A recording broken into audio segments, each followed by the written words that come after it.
Welcome back to KC Cares, Kansas City's nonprofit voice, telling the stories of Kansas City nonprofits and the people behind them.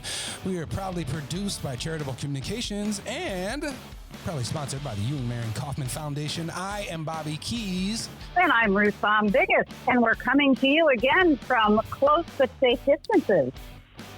How was that? Staying safe, and but keeping on with the nonprofits. Absolutely. Safe sound. We just want everybody to know it's safe sound. And we are taking a dive with this show into culture all the way around. And Kansas City is really blessed with so much. And one of the gems that maybe a few people don't know about is Park International Center for Music at Park University. We have Lisa Hickok, the new executive director. Hey, how are you? We are great, and we're so glad to have you. I mean, you are newly minted. I am newly minted. This is true. Into the Park University gig. In fact, I'm not even quite minted. I will actually start officially on July 13th. That's when I start my new position. I've been consulting with Park University's International Center for Music for about the last 3 years. And when their director retired this spring, I was happy to get the nod. I'm very excited. Well, we have the exclusive. We have you before your official crown laid upon your head. I don't know if there'll be any crowning. I actually hope not. But yes, before I officially make the trip across the river to Parkville, which I'm very excited about. It's such a magnificently beautiful campus up there. So I'm very, very excited. Yeah, it's a gorgeous building, or a gorgeous campus. It's people are so surprised, that come up from a different city. They're like, wow, I'm really shocked, and just something so quaint and so awesome. I completely agree. We've been, in fact, we have a good lot of international students who come from a very long way away to come to the ICM. And it's been called Hogwarts and many other things because McKay Hall there on campus is kind of an imposing edifice. It's a beautiful building. But if you first get to campus at night when it's so beautifully lit up and you kind of go, wow, where am I? It is a wonderful, wonderful campus. And in fact, that's one of the things that our students actually love about Park International Center for Music and why they come from so far away is that because Parkville is, 15, 20 minutes from downtown Kansas City, it actually helps them be able to kind of avoid the nightlife and stay on campus and do what they're supposed to be doing, which is practice. Of course, they avoid that nightlife.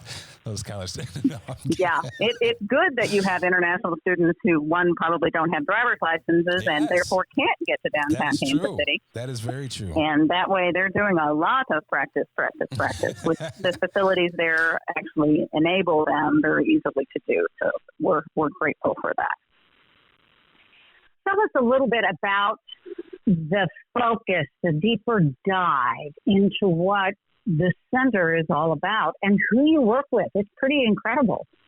It really is incredible. So let me take you back to 2003 when our artistic director, and he is the head of our piano studio, his name is Stanislav Udinich. He is if anyone knows what the Van Cliburn International Piano Competition is all about. He won the gold medal at the Van Cliburn in 2001, and then was here in Kansas City training with Robert Wyrick of UMKC, and ended up being the thing led to another, and he ended up opening what I refer to as his dream program. It's very much how he was raised in Russia and in Europe to have this kind of master-apprentice relationship that Park ICM has. We have about 30 students. We are not a large conservatory. We're a tiny conservatory. but that also allows our masters there's only 4 string instruments that we concentrate on: piano, violin, viola, and cello. That's it. And so each of the masters literally works with each of our students many more hours than they would normally get from a usual conservatory, so that they have so much more personalized attention to really own their craft. And their intentions are literally to become, concert players across the world. And many of our alumni are already succeeding in doing so. So even though we're only, my heavens, 17 years old now, it's really a magnificent program, and it works. So the challenge has been, we are more well known in Russia and Europe than we actually are in our own backyard in Kansas City, because it's kind of been the best kept secret in Kansas City. We're just far enough off the beaten path in Parkville there that, and it's the whole river thing. The Southland and the Northland, and we are a really good, well-kept secret in Kansas City, and I'm going to try to work to change that now under my reign and my crown.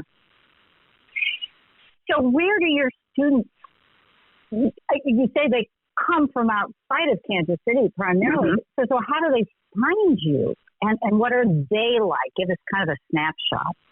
Well, they are already, I'd say, very, very, very, very good musicians before they ever come to Kansas City. Generally, Stanislav and Ben Sayevich, our violin master, and Daniel Weiss, our cello master, they all they're musicians in their own right, and so they still travel the world and they still perform, whether it might be in a chamber orchestra group, or they also go and they judge competitions around the world. They give master classes around the world, and while they're out doing those things, they are always keeping an eye out for talent to recruit to come to Kansas City. Because quite honestly, especially at this level of musicianship, these students want to train with those professors. So they will follow them. If they've been introduced to them and they've already maybe worked with them, maybe it was a summer internship someplace, or maybe it was, just at a competition that they were judging and they got to work with them for a few minutes. Or sometimes our masters will invite them if they're, working in wherever it is, Lake Como in Italy. Stanislav does a summer workshop there. So he tends to have lots of different students that are approaching him and sending him their videos and trying to become one of his students, because there are so very few of them and you get that level of attention. But that is generally how we recruit the majority of our students, from literally international competitions and coaching, etc. Now, while they are studying with your masters, what's their exposure to our community? Are there chances for us to see and hear them? Indeed. Well, we're actually, that's one of the things that I'd say have been one of the things I want to help happen more now that I'm taking the helm. We have, for the last 2 years now, since I started consulting, we have a concert season that actually happens at the 1900 building there on the corner of Shawnee Mission Parkway and State Line Road. And there we have both our students perform, as well as some of our guest master instructors who come in to give master classes to all of our students. So the first act will usually be a performance by the guest master instructor, and then the second half they will actually give a master class on stage, working with some of our most talented students. Also, during each year, we have a chamber orchestra that is also associated with the ICM orchestra, that it is comprised of all of the ICM students, and they give 6 free orchestra concerts there at the chapel on the grounds of Park University in Parkville. And yeah, they are completely free. We can hold about 400 people, and they happen throughout the year. So it'll be interesting now with COVID-19 exactly how we're going to make those happen. And we're kind of biding our time both at the 1900 building and at the chapel to see what's going to happen. And, before we make those decisions on how do we do this? And if we're really going to have to think outside the box before concert season comes. That is going to change a lot. I mean, that's got to, wow, so many things are up in the air. And have you guys started planning? Yeah. Have you guys, do you have different scenarios that you have outlined that are all right, that gives you some type of foundation, right? You have to have at least plan A, plan B, plan Z. Oh yeah. Well, especially since everything is changing, literally every 5 minutes these days.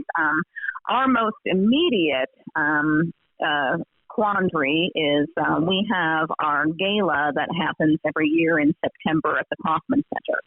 It's slated for September 25th at the Kaufman Center, and we actually do something very different, is that we have the audience and the musicians all on stage in Hellsberg Hall.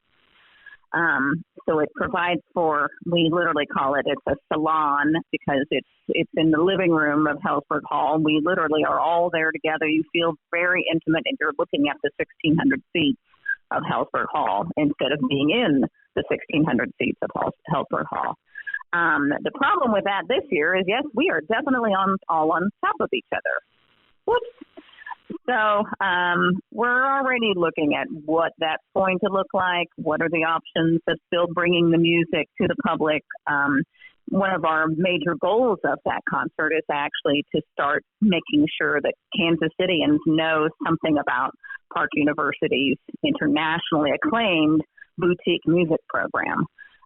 Because we literally have some of our best alumni, our graduate students, are the people that perform, as well as our master instructors. So it's a magnificent evening of music. It really is. And therefore, we don't want to cancel it, and we're not going to. So we're definitely already thinking outside that box on this event and trying to figure out what it's going to look like.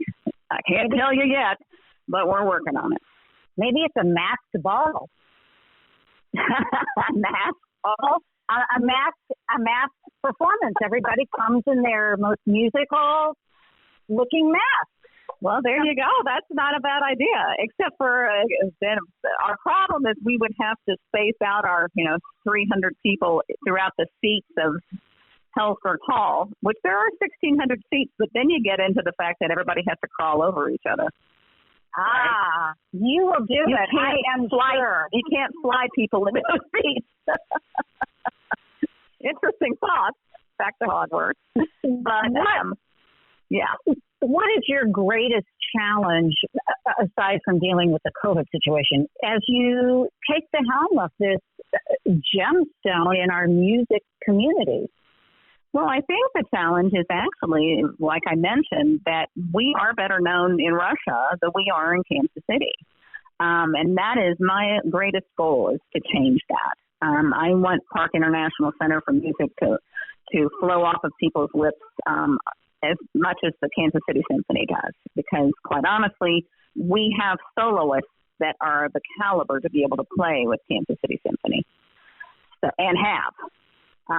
So I want people to realize that we actually have these amazing students and alumni who are literally making Kansas City home, and nobody knows about this.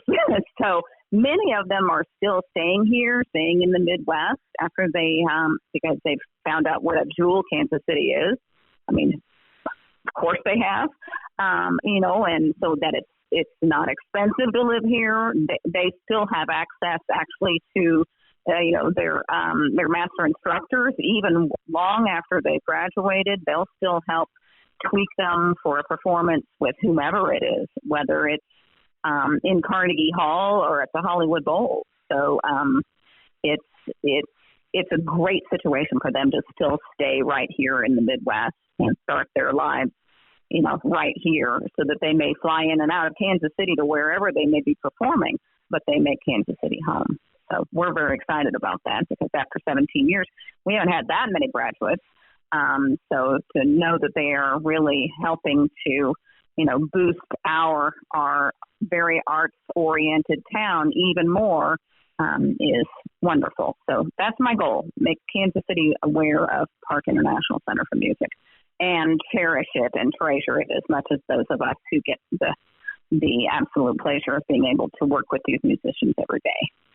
Well, we're going to share a little bit of the immense talent through all of our outlets. You have 5 students I know who took top prizes this year, and so folks hopefully will tune to our social media and they'll be able to hear just the magnificent musicians that you have. Lisa, we wish you the best of luck. Again, if folks want to find out information, they should go to your website?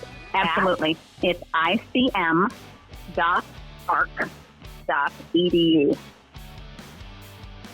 icm.park.edu. Yes. So check out Park International Center for Music and Lisa Hickok, who is now going to be the queen of this gem of a program. Lisa, thanks so much. Thank you, Ruth, very much. Very much. And you too, Bobby.